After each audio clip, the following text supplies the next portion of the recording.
Welcome everybody to SaltyOldGamer, where we're on an airsoft journey and we're sharing everything we learn along the way. Today we're talking about the Umarex HK UMP45 Elite series and asking, just how good is it?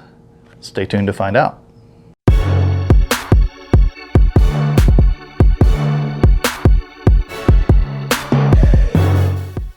Welcome everybody to another SaltyOldGamer review. Today we're looking at the HK UMP45. Now this is the Elite series, so let's jump right into it and see what's in the box. What's in the box? So here we have the box for the Umarex HK UMP45 Elite series. And we did actually buy this particular gun from a local shop.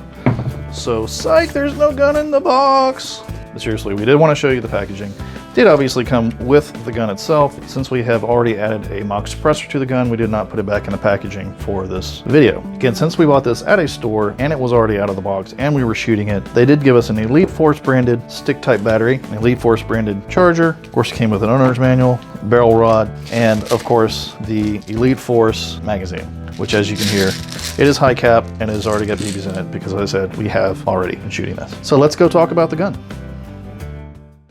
So this gun comes in at about $250 online, and the first thing I noticed about it was it's actually quite heavy. It's much heavier than all of our M4 replicas. The body itself is all high-end polymer. It comes with a tri-Picatinny rail system up front with a single piece of rail on top to mount your optics. It does have a rotary style hop-up, which you access by locking back the charging handle, and you can see the rotary hop-up right there.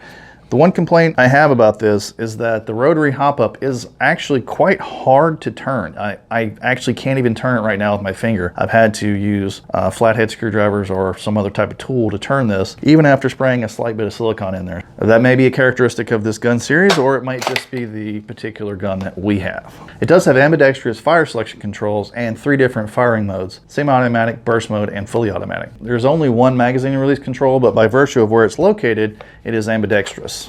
The magazine itself is a high capacity 400 round magazine, and you'll notice that the Elite series has little faux bullets within the window there, which is kind of cool. One really cool feature about this gun is that it has a folding buttstock.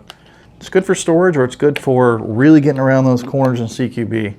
It does have a quick change spring system and an all metal gearbox, and this gun is actually electronic blowback, so the metal slide does blow back with every shot, which we'll see when we go look at how it performs in just a minute. And that is really the question, right? So how does it perform? Let's go find out. The gun consistently shoots at about 375 feet per second and 600 rounds per second. It also has a really nice trigger response. We weren't able to lock up the motor even when trying.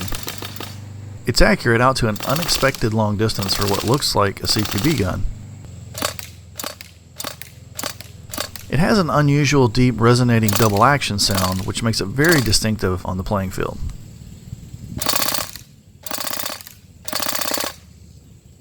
So there you go. This gun is an absolute beast. It shoots harder, farther, and more accurate than our M4 replicas. I mean, it's just an absolute beast. In fact, if you play in an area where the indoor FPS limit is under 350, you may have to immediately look at potentially changing the spring in this gun. But if you play at a field where the FPS limit is 400, then you're good to go. So I don't know if it translated very well during the chrono testing, but this gun has a really distinctive sound when that metal slide blows back, and I can place it anywhere on the field when I hear it being shot. And this is actually my son's primary weapon, which he uses in skirmishes and outdoor events, and he absolutely loves it. And like I said, I can't say it enough, it's a beast. So to answer the question of the video, which is just how good is it, it's really good. Now that's not to say that there are no cons for this gun. There are a couple of big ones. We mentioned earlier, when you lock the charging handle back to access the rotary hop-up, it's really super hard to turn. I mean, I actually have to use a tool to turn the rotary hop-up on this one. And that may just be a characteristic of this particular gun, or it could be common amongst all of them. I don't know. Maybe you can tell us in the comments below if you have one of these, if you've had similar issues. The other thing we've noticed is when you fold the stock back to access the battery compartment, you'll see that it takes a stick style battery, and the stick battery goes all the way down into the tube for the charging handle. Now what we've noticed is that while the battery is in, you can't bring the charging handle all the way back. The tube is actually hitting the stick style battery. Now you can force it back and you can feel it going across that battery, but it will actually rub the casing off of that battery, as you see right here.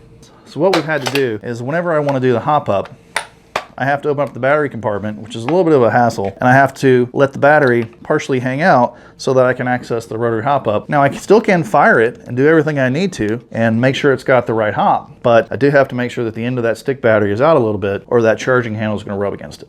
Once again, that may just be this particular gun that we own, or it could be characteristic of the entire series. Speaking of comments, tell us what you think about this gun in the comments below. If you like these reviews, don't forget to leave us a like, and be sure to join us on our airsoft journey by hitting that subscribe button, and we'll see you next time.